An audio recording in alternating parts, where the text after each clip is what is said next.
100 साल में ऐसी कभी घटना नहीं हुई। हमारे बड़े बूढ़े भी नहीं कहा, इतनी निर्मम हत्या की है उन्होंने। कैसे भी करके इस मुजरिम को हमारे सामने कातिल पुलिस ऐसे काटे ने, ऐसे वो कटना चाहिए, हमारा बस ये है।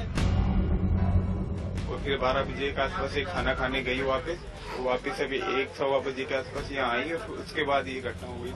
सर अभी तक पुलिस की वजह कोई सुराग नहीं मिला हमें, कोई पुलिस ये बोल रहे हम तफ्तीश में सर्च में लगे हुए हैं सर।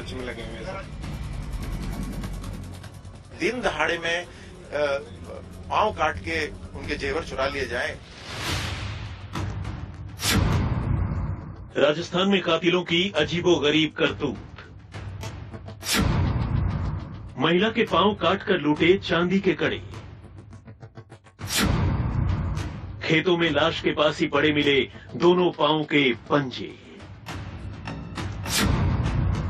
महिला के जिस्म पर मिले 15 जख्म के निशान। तेज धार हथियार से उसे 15 बार काटा गया। लाश से सोने का हार और दूसरे जेवर भी गायब। क्या ये कत्ल सिर्फ लूट के लिए हुआ? क्या कत्ल से पहले महिला को किया गया टॉर्चर? या फिर इस बर्बर कत्ल के पीछे है कोई और साजिश?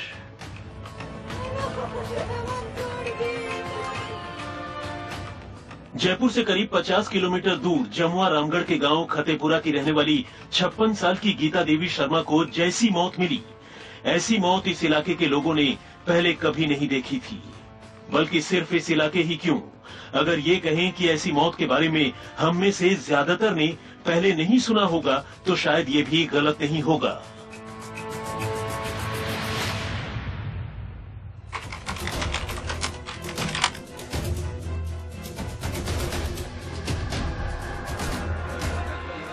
हमेशा की तरह इस रोज भी गीता देवी सुबह करीब 10 बजे अपने खेतों में काम के लिए गई थी, लेकिन दोपहर 1 बजते बजते उसी खेत में उनकी लाश मिली। गीता देवी की लहूलुहान लाश को देखकर वहां से गुजरने वाले एक शख्स ने ही शर्मा परिवार को इसकी जानकारी दी और देखते ही देखते उनकी मौत की खबर जंगल में आग की तरह फैल गई। असल में उनका कत्ल कुछ ऐसे किया गया था जैसा आमतौर पर देखने को नहीं मिलता।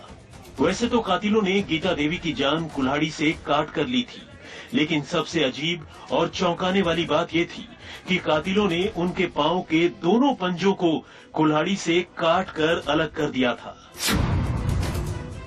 गीता देवी ने अपने पांव में करीब 1 किलो वजन के जो 2 चांदी के कड़े पहन रखे थे वो लाश से गायब थे। साथ ही उनके गले में पहना हुआ सोने का कंठी हार और कानों की बालियां भी नदारद थी। यानी पहली नजर में ये मामला लूटपाट के इरादे से किए गए कत्ल का ही लग रहा था, क्योंकि अव्वल तो गीता देवी या उनके घर वालों की किसी से कोई बड़ी दुश्मनी नहीं थी कि कातिल इस तरह बदले के लिए गीता देवी का कत्ल करते।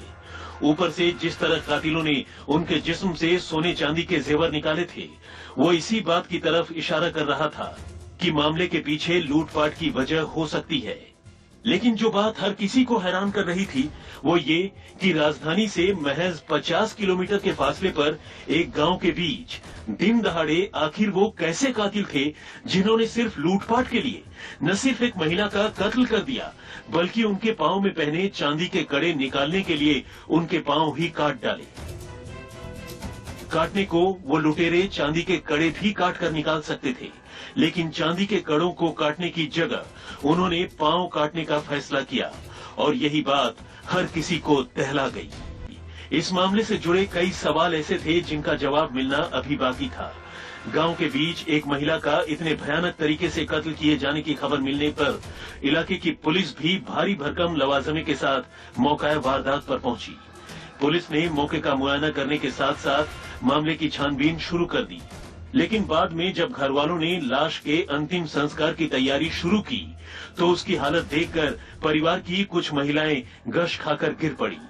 असल में लाश पर कुल्हाड़ी से एकाध वार किए जाने या पांव के दोनों पंजों के काटे जाने के निशान ही नहीं थे, बल्कि उस पर कम से कम 15 छोटे बड़े जख्म थे। यानी कातिलों ने वारदात को अंजाम देने के दौरान गीता देवी को टॉर्चर भी किया था अब सवाल ये था कि आखिर मामला सिर्फ लूटपाट का ही था, तो फिर कातिलों ने गीता देवी पर इतने हमले क्यों किए? क्यों गीता देवी पर कुल्हाड़ी के कम से कम 15 वार किए गए? जाहिर है ये वो सवाल थे जो इस वारदात के पीछे सिर्फ और सिर्फ लूटपाट की वजह होने की थ्योरी पर शक पैदा करते थे। बल्कि लाश की हालत को देखकर तो ये भी कहा जा सकता था कि गीता देवी का कत्ल शायद किसी पुरानी दुश्मनी के चलते हुआ। लेकिन आखिर वो दुश्मनी क्या थी और क्यों?